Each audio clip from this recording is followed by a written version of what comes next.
أعوذ بالله من الشيطان الرجيم. بسم الله الرحمن الرحيم. الحمد لله رب العالمين والصلاة والسلام على رسول الله. Me emrin Allahut të gjithë mëshirshmit, mëshirëplotit, si çdo herë falënderimet dhe mirënjohjet në nshtrimet i takojnë vetëm Allahut fuqiplot. Ata e falenderojmë, prej Allahut kërkojmë ndihmë, e kërkojmë mëshirën dhe faljen e tij, e kërkojmë rahmetin në të dy botrat.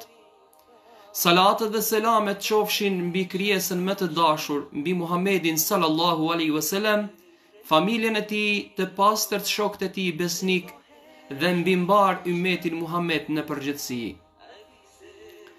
Të nderuar vëllezër dhe motra, ju përshëndesim me përshëndetjen më të bukur islame. Selamu alaikum wa rahmetullahi wa barakatuh. Paqja dhe mëshira e Allahut qoftë mbi ju dhe mbi më të dashurit tuaj. Të nderuar vëllezër dhe motra, sot fillojmë në pjesën e tretë të muajit të bekuar të Ramazanit, në 10 ditëshin e fundit të muajit të Ramazanit, e që ndryshe llogaritet dhe mbyllja në përxhami që quhet ihtikaf. Dhe ky 10 ditësh i fundit është shpëtim prej zjarrit të xhehenemit. E lutim Allahun xhaleshanuhu që Allahu të jetë i kënaqur me punët dhe veprat tona, që inshallah këto ditë të agjerimit të jenë pengesë prej zjarrit të xhehenemit dhe të jenë shkas inshallah nga banorët e xhenetit. Allahu na mundsof që të jemi prej tyre. Të nderuar vëllezër dhe motra, sot pasi që është dita 20 e muajit të bekuar të Ramazanit, kalendari jon islam na imponon disa tema që ndodhen e te, ti rikujtojmë dhe ti freskojmë historitë islame. Prandaj neve në këtë ditë të 20 të muajit Ramazan kemi zgjedhur një temë e cila ka të bëjë me një histori islame që ka qenë një marrëveshje e Hudejbijës dhe pikërisht në 20 Ramazan të vitit të 8 hijretit ka ndodhur edhe çlirimi i Mekës së bekuar. Ka ndodhur edhe çlirimi dhe frymëzimi i shtëpisë së Allahu xhaleshanu i Qabës. Të nderuar besimtar, pejgamberi sallallahu alaihi wasallam ka qenë krijesa më e dashur e Allahut. Dhe sa herë që ka ardhur muaji i bekuar i Ramazanit, pejgamberi jon na ka treguar mbi vlerat e Ramazanit që është muaji i Kur'anit, është muaji i agjerimit, është muaji i natës së madhe, natës së Kadrit që ka vlerën e 1000 muajve. Është muaji i adhurimit, por në këtë muaj nuk ka lënë pa na treguar pejgamberi sallallahu alaihi wasallam se me lejen dhe dëshirën e Allahut ka ndodhur, siç kemi folur, betejë e Bedrit dhe është çliruar Mekja, Bejtullahi, shtëpia e Allahut fuqiplot. Të nderuar besimtar, në vitin e 6 të hijretit pejgamberi sallallahu alaihi wasallam kishte parë një ëndër se bashku me shokët e tij, se bashku me sahabët, po e bën tavaf Ka'ben. Dhe kur zgjohet në mëngjes, pejgamberi sallallahu alaihi wasallam i lajmëron sahabët, shokët e tij, dhe të gjithë shokët, sahabët e Resulullahit, fytyrat e tyre ndriçonin nga gëzimi se po vjen dita e rikthimit dhe të shkojnë në shtëpinë e Allahut xhaleshanu, në shtëpinë më të dashur të besimtarëve, tek Bejtullahi në Mekën e bekuar. Pejgamberi sallallahu alaihi wasallam nuk e vonoi ëndrrën e tij dhe i përgatiti rrobat e tij më të bukura, rrobat e tija më të reja, dhe hypi mbi devën e tij dhe u nisën së bashku me një numër të madh të muslimanëve. E kjo ka ndodhur fillimisht në vitin e 6 të hijretit. 6 vite Resulullahi pa e parë Mekën e bekuar, pa e parë vendlindjen e tij. Kështu që me një numër të konsiderueshëm të njerëzve, diku rreth 1500 njerëz, u nisën së bashku me pejgamberin sallallahu alaihi wasallam, u nisën në drejtim të Bejtullahit të Mekës së bekuar. Dhe pejgamberi sallallahu alaihi wasallam kur arriti në vendin e quajtur Dhul Hulejfe, e zgjodhi një kurban më të mirë. Pastaj edhe veshi ihramin e tij, sepse po shkon tek shtëpia e Allahut xhelle xhelaluhu, po shkon mysafir i Zotit. Dhe sot e kësaj dite deri në kiamet, në këtë vend sa herë që shkojnë haxhinjet për të kryer umrën dhe haxhin, në këtë vend ata përgatiten me ihramet e tyre të bukura. Dhe pejgamberi sallallahu alaihi wasallam me padurim priste në çdo moment ta e shihte syri i tij Bejtullahin, ta e shihte shtëpinë e Allahut xhelle xhelaluhu. Por mushriket e Mekës, kur dëgjuan se pejgamberi sallallahu alaihi wasallam është duke u afruar pranë Mekës, ata e dërguan një ushtri prej 100 kalorzve me në krye Halid ibn Velidin. Halid ibn Velidi ende pa e pranuar islamin tash në radhët e mushrikëve. Doli në rrugë për ta e penguar pejgamberin ton Muhammedin sallallahu alaihi wasallam. Mushrikët e Mekës kur e panë se besimtarët zbashku me pejgamberin ton, me Muhammedin alayhis salam, ishin të vendosur që të shkonin në Mekë për ta e kryer umrën, për ta e parë Qabën, për ta e bërë tavafin në te. Mushrikët në asnjë formë nuk pranonin që në atë vend të shkohej dhe të adhurohej Allahu xhelle xhelaluhu. E dërguan një njeri të quajtur me emrin si ndërmjetësues Budej bin Vereka, që të merrej vesh me pejgamberin alayhis salam që ky të mos hynte në Mekë, sepse mund të ndodhi të konfliktit e luftra. Pejgamberi jon Muhamedi sallallahu alaihi wasallam kur erdhi ky njeri u përgjigj me këto fjalë, tha: "Ne nuk kemi ardhur për të mbytur dikën dhe për të bërë luftë. Ne kemi ardhur për ta kryer umrën dhe për ta vizituar shtëpinë e Allahut xhaleshanu. Kurejshet i ka shkaktuar mjaft lufta, tha. Edhe u ka sjellur mjaft dëme kurejsheve. Ne nuk dëshirojmë që të kemi përsëri dëme dhe luftë. Nëse dëshirojnë ta e pranojnë islamin kurejshet, le ta e bëjnë një gjë të tillë, siç e kanë pranuar shumica e tyre, atëherë le ta bëjnë edhe pjesa e mbetur." Kur e pan kurejshet që pejgamberi sallallahu alaihi wasallam ishte me të vërtet i vendosur për të shkuar dhe për ta e kryer umrën e tij, ata e dërguan edhe një njeri tjetër, një ndërmjetësues tjetër, bin Alkamen, që të merrej vesh me pejgamberin alayhis salam. Kur pejgamberi alayhis salam e pa që njerëzit filluan të grinden, filluan të revoltohen, pejgamberi jon si krijesa më e dashur e Allahut, me mëshirën e tij që Allahu e dërgoi për mbar njerëzimin, për mbar krijesat, e dërgoi Uthman bin Affanin, Hazreti Osmanin, që të merrej vesh në Mekë me mushriket e Mekës. Pas krijimit të gjithë kësaj situate, Uthmani radiallahu anhu shkoi tek prania e Mekës. Dhe pejgamberi alayhis salam tha: "O Uthman, tha, shko lajmëroj ata, se neve nuk kemi ardhur t'i luftojmë ata dhe t'i mbysim ata. Neve kemi ardhur si qëllim ta e kryem umrën dhe ti ftoj që ta e pranojnë islamin ata njerëz, sepse kanë zbrastira në zemrat e tyre."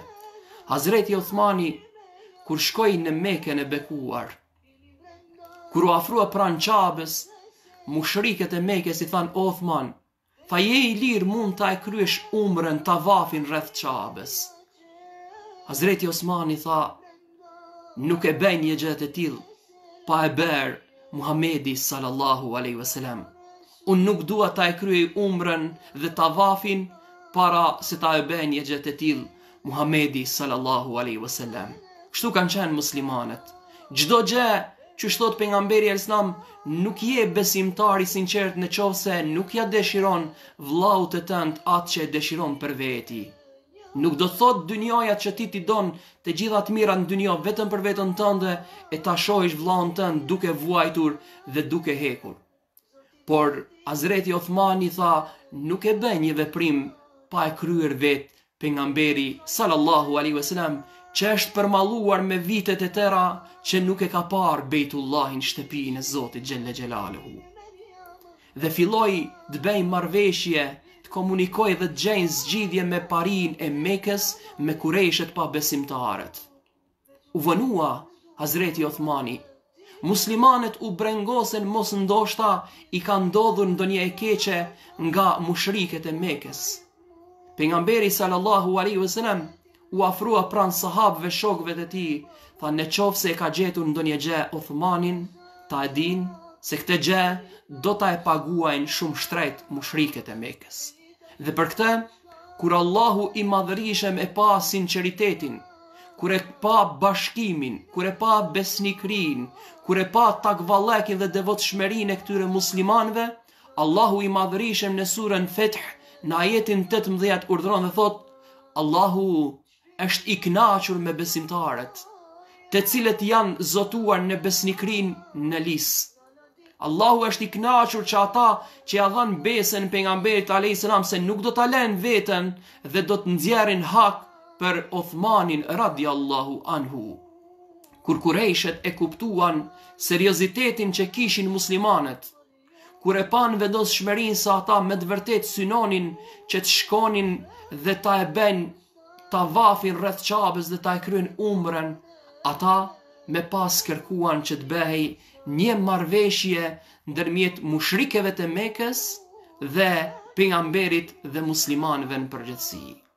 Të nderuar besimtar, 6 vite nga shpërngulja, pejgamberi sallam dihet fort mirë në formën se si iku dhe u strehua në shpellë dhe iku prej mushrikëve. Tash po vjen momenti që të shkruhej një marrëveshje madhështore ndërmjet mushrikëve dhe ndërmjet Muhamedit sallallahu alaihi wasallam. Dhe në këtë marrëveshje u shkruan disa pika, më të njohura kanë qenë këto. Pejgamberit i thanë këtë vit duhet të kthehesh në Medinë. Vitin tjetër mund të vish ta e kryesh umrën dhe ta e bësh tavaf. Por duhet të qëndrosh vetëm 3 vite. Ndër marrëveshjen pika tjera që u shkruan në këtë marrëveshje ka qenë që brenda 10 viteve të mos ketë ndarje, të mos ketë luftra, të mos ketë përçarje ndërmjet mushrikëve dhe pejgamberit sallallahu alaihi wasallam dhe muslimanëve në përgjithësi. Çdo fiz që dëshironte të bashkohej Muhamedit alayhis salam, këtë mund ta e bënte me kusht ta respektojnë kontratën. E kush dëshiron të i bashkohej kurejsheve, le të veproje sipas kontratës. Ata që dëshiron të shkojnë tek Muhamedi alayhis salam si musliman nga fisi kurejsh, duhet fillimisht t'i lajmërojnë krejret udhëheqësit e Mekës se filani dhe fisteku ka ardhur në Medinë për ta pranuar Islamin. Ndërsa ata që mund të ikin nga radhët e muslimanëve që s'ndodh një gjë e tillë në Mekë, nuk kanë nevojë ta lajmërojnë pejgamberin ton Muhammedin sallallahu alaihi wasallam. Muhammedi sallallahu alaihi wasallam e pranoi një gjë të tillë, të ketë një marrëveshje dhe e urdhroi Aliun radiallahu anhu që ta e nënshkruajnë. Gjatë marrëveshjes, fisi Huza, i cili ka qenë në përkujdesjen e Hashimitëve nga rrjedh pejgamberi sallallahu alaihi wasallam, ky fis ju bashkua radhëve të muslimanëve, ju bashkua pejgamberit sallallahu alaihi wasallam. Ndërsa fisi Beni Bekka u le në anën e mushrikëve. Dhe në këtë marrëveshje ndodhi një fitore shumë e madhe. Edhe pse pejgamberi sallallahu alaihi wasallam atë vit nuk mund ta e kryej umrën, nuk mund ta e bëj tavaf Bejtullahin, por pejgamberi sallallahu alaihi wasallam numri i muslimanëve i ushtrisë së tij ishte 3000 dhe pas 2 vite u rrit numri i muslimanëve, u arrit deri në 10.000. Në vitin e 7 të hijretit ju bashkuan edhe njerëz me eminent, njerëz me emrin më të madh që kishin nga paria e Mekës, siç ishte Halid ibn Abi Walidi, Amr ibn Asi, Uthman ibn Talhaja. Këta ju bashkuan, e pranuan dhe përqafuan Islamin. E çfarë tha pejgamberi jon Muhamedi sallallahu alaihi wasallam kur këta njerëz me një autoritet e përqafuan islamin, tha Meka, qyteti i Mekës na dhuroi një dhuratë shumë të madhe, një copë të melqisë vet, një gjë shumë të dashur dhe shumë domethënëse. Të nderuar besimtar, kjo ka qenë me pika të shkurtra, nëse mund t'i referohemi marrëveshjes kur është nisur pejgamberi alislam, kur e pa ëndrrën e tij se një ditë do të çlirohej Meka, do të frymëzohej lirë dhe do të thirrej në të ezani dhe do të falej namazi dhe besimtarët do të kryenin tavafin rreth saj. Në vitin e 8 hijretit do të vjen momenti i realitetit të ëndrrës së Resulullahit. Do të frymoje lirshëm Mekja e bekuar, ku nga mbar bota në 4 anët e botës, njerëzit deri në kiamet do të shkojnë dhe do ta vizitojnë dhe do ta kryejnë haxhin dhe umrën dhe do të bëjnë tavaf në Qabën e bekuar. Allahu na mundsoft të gjithëve, atyre që kanë kryer Allahu xhaleshanu u abeft kabul haxhin dhe umret e tyre. Erdh momenti në vitin e 8 të hijretit, çlirimi i Mekës të ndodh. Po para se të ndodh, erdh deri tek prishja e marrëveshjes ku përçarja e fisëve Beni Beka dhe Kurejshet, që ishte nga radhët e Kurejshet, dhe fisit Huza, që ishin nga radhët e muslimanëve. Po, kur dëgjoi se këto fise ishin përçar, Ebu Sufjani, njeri nga paria, njeri nga mushriket e përbetuar të Mekës, kur dëgjoi se u prish marrëveshja, shkoi në Medinën e bekuar. Shkoi për t'i bërë rigja, për t'a lutur pejgamberin alayhis salam që këtë marrëveshje të mos e prishin. Subhanallah. E larguan pejgamberin alayhis salam kjo koka e Ebu Xehli, Ebu Sufjani dhe njerëzit e tillë, e tash po vjen t'i nënshtrohej Resulullahi dhe t'i kërkoje që ta e rris marrëveshjen, ta e zgjas marrëveshjen. Kur erdhin në Medinë, fillimisht Ebu Sufjani shkoi në shtëpinë e vajzës e tij, Umul Habibes. Umul Habibja ka qenë njëra prej bashkëshorteve të Resulullahit sallallahu alaihi wasallam. Kur hyri në shtëpi në dhomën e saj, deshi të ulej Ebu Sufjani, Umul Habibja e largoi krevetin që aty ku dëshironte të ulej Ebu Sufjani. U çudit Ebu Sufjan, tha, si me vepron në këtë gjë oj bia ime? Tha, ky është dysheki ku Resulullahi sallallahu alaihi wasallam bën gjumin e tij, ku në të e takon edhe Gjibrilin alayhis salam, ku në të i vjen edhe vahji i tij, shpallja e tij. Tha, nuk guxon të ulet një njeri i cili nuk ka pranuar Allahun, që është i papastërt të ulej në krevatin e Resulullahit sallallahu alaihi wasallam. Ebu Sufjani tha, oj bia ime, friksoju se ndoshta do të gjej ndonjë e keqe. Tha, nuk me gjej asgjë e keqe, sa Allahu mua me udhëzoi në Islam, ndërsa ty ende nuk je i udhëzuar. Erdh Resulullahi sallallahu alaihi wasallam. Të nderuar vëllezër dhe motra, nga kjo histori mund të nxjerrim shumë mësime dhe shumë këshilla. Për herë të parë në jetë, pejgamberi jon Muhamedi sallallahu alaihi wasallam u ndje në siklet.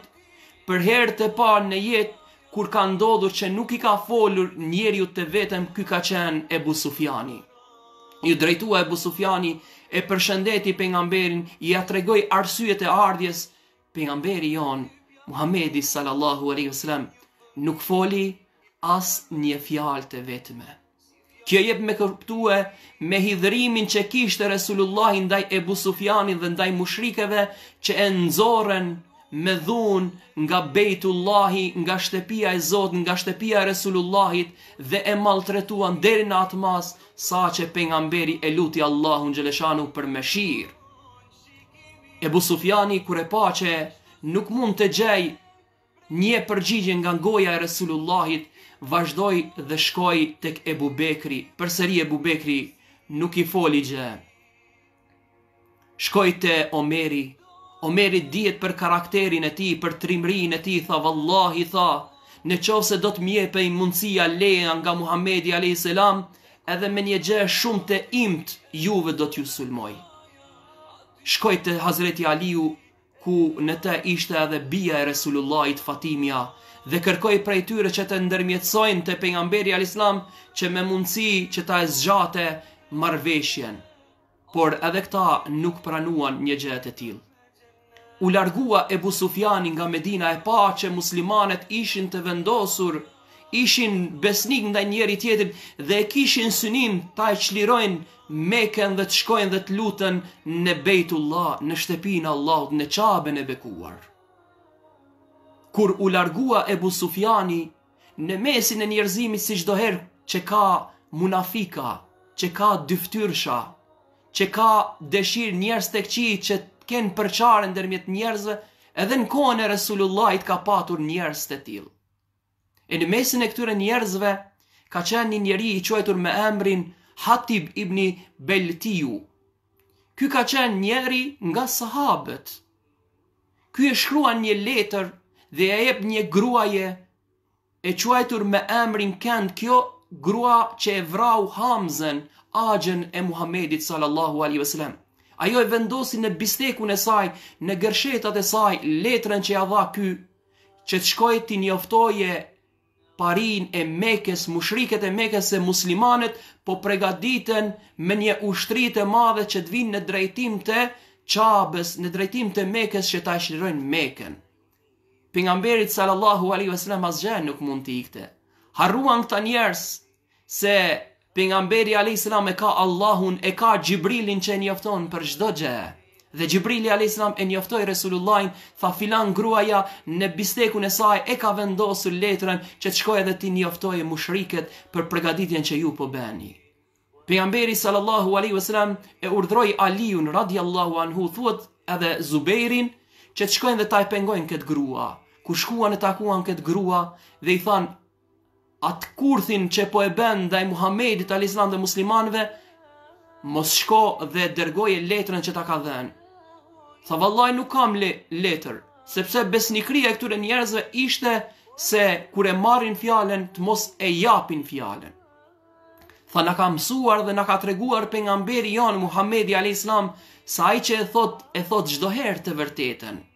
Tha vallahi, tha, nëse nuk veprosh një gjë të tillë, do t'i largojmë të gjitha rrobat nga trupi. Edhe në të kaluarën, edhe tek mushriket, edhe të gjitha besimet fetare, femra, poshtërsia më e vogël është, më e madhe poshtërsia është kur ajo zbulohet lakurishësinë e saj. Dhe kur ja përmendet që do t'i largojmë rrobat, menjëherë e nxori nga bisteku i saj letrën dhe e dërzoi. Pejgamberi sallallahu alaihi wasallam e mori këtë sahabi dhe i tha çfarë të shtyri ty që të shkosh dhe t'i lajmërojsh parinë e Mekës, kur ti falesh me ne, kur ti agjerojsh me ne, kur ti je në namaz me ne, kur ti na shoqërosh në çdo moment neve. Ai tha vallahi, tha, un kam një pjesë të familjes atje dhe doja ti lajmëroja. Hazreti Omeri tha, o pejgamberi i Zotit, me lejo ma jep mundësinë që un këtij njeriu t'ia heki kokën. Pejgamberi sallallahu alaihi wasallam çfarë tha? Me butësinë, me mirësinë dhe begatinë e tij tha, Omer tha, ky njeri, ky sahabi ka marrur pjesë në betejën e Bedrit. Tham kur folëm mbi betejën e Bedrit, beteja e parë kur Allahu dha leje muslimanët ta mbrojnë nderin, familjen dhe pasurinë e tyre. Tha dhe Allahu ata që marrin pjesë në betejën e Bedrit, Allahu do t'ja u falet kaluarën e tyre dhe të ardhmen e tyre. Subhanallah. Çfarë butësie Resulullahi. Ne në ditët e sodit kur njeriu t'i bën 100 punë të mira, nëse njëherë e bën një gjë pa dëshirën tënde, ti me njëherë atë njeri mundohesh që ta e poshtërsosh dhe ta hudhish në fund të pusit. I harron 100 të mira që ti ka bërë deri në atë ditë, ti e merr vetëm atë negativen. Ndërsa Resulullahi nuk ja humb askujt kontributin që e ka dhënë, tha ai ka qenë prej njerëzve, prej atyre besimtarve që kanë dhënë kontribut në luftën e Bedrit. Resulullahi nuk ja humbi.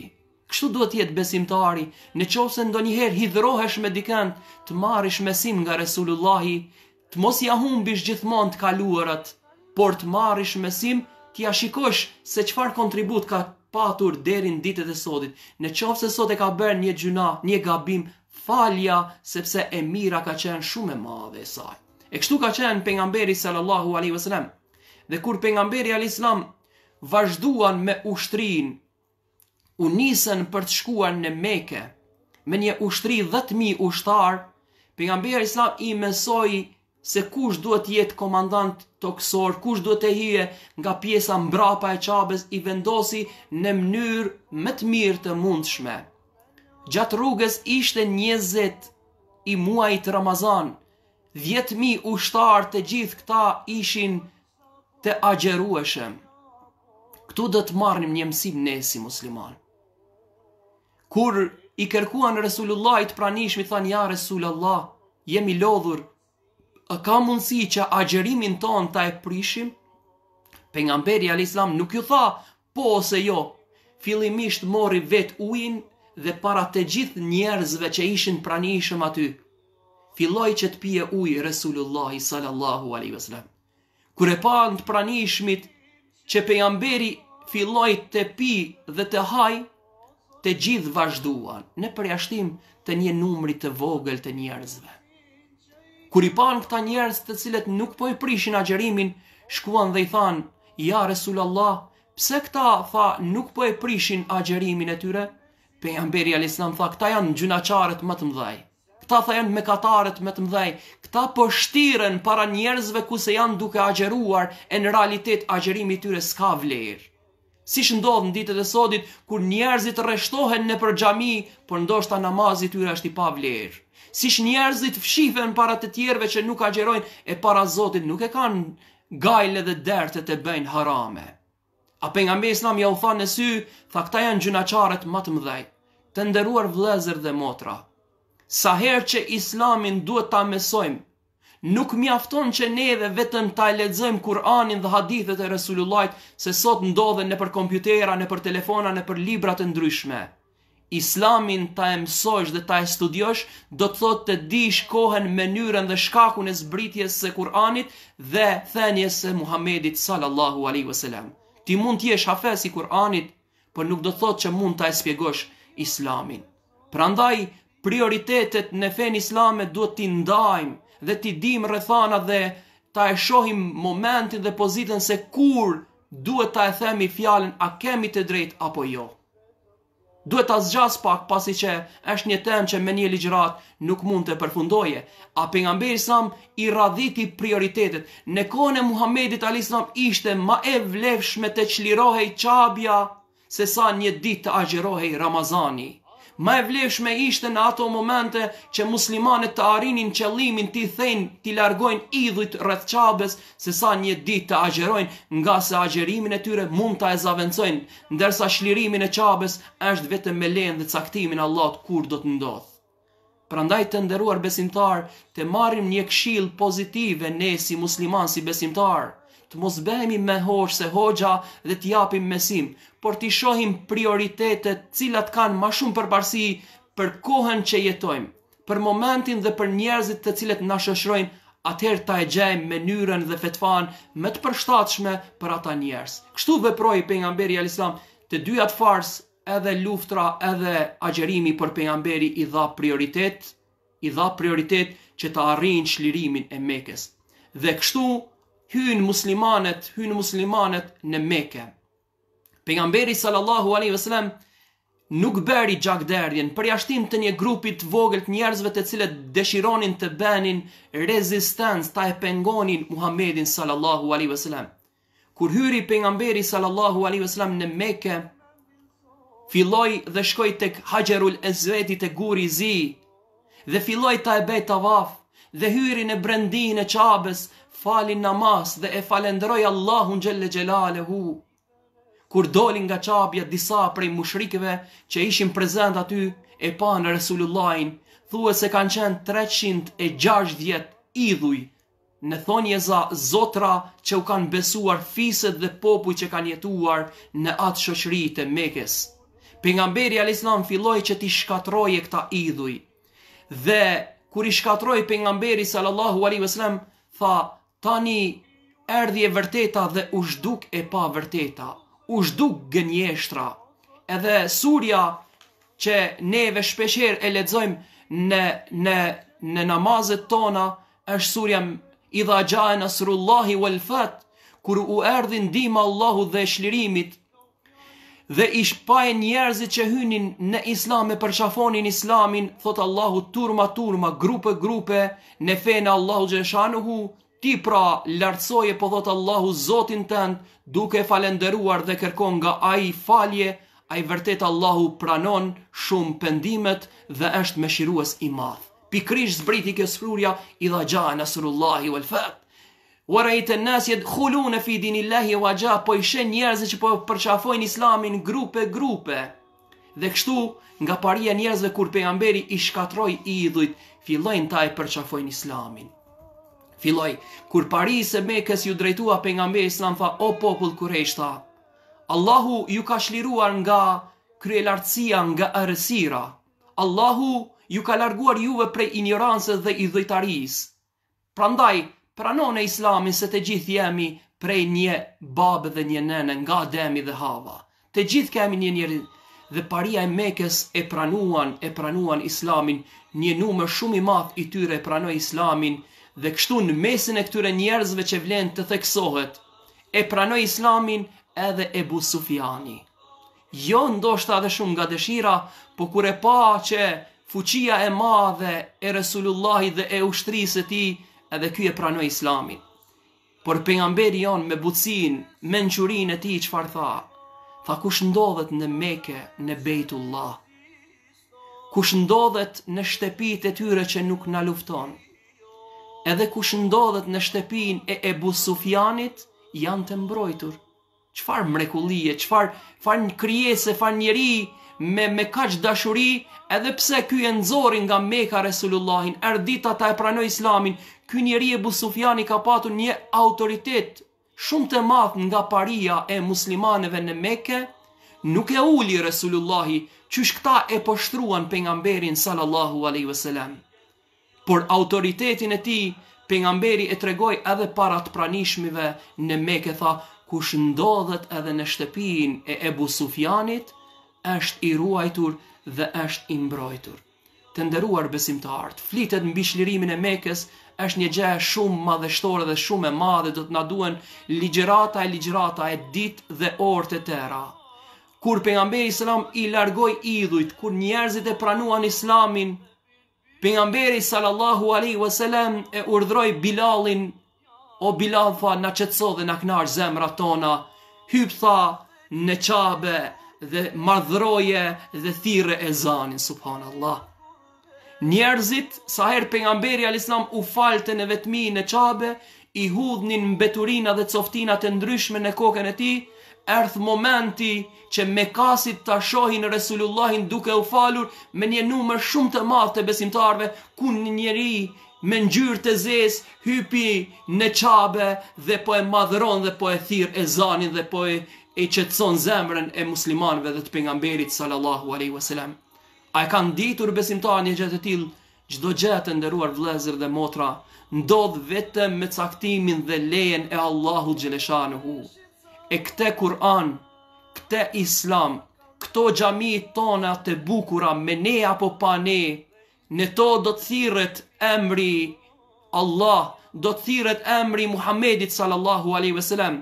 E lusim Allahun xhaleshanuhu që jemi të sprovuar që t'i kthehemi xhamive tona.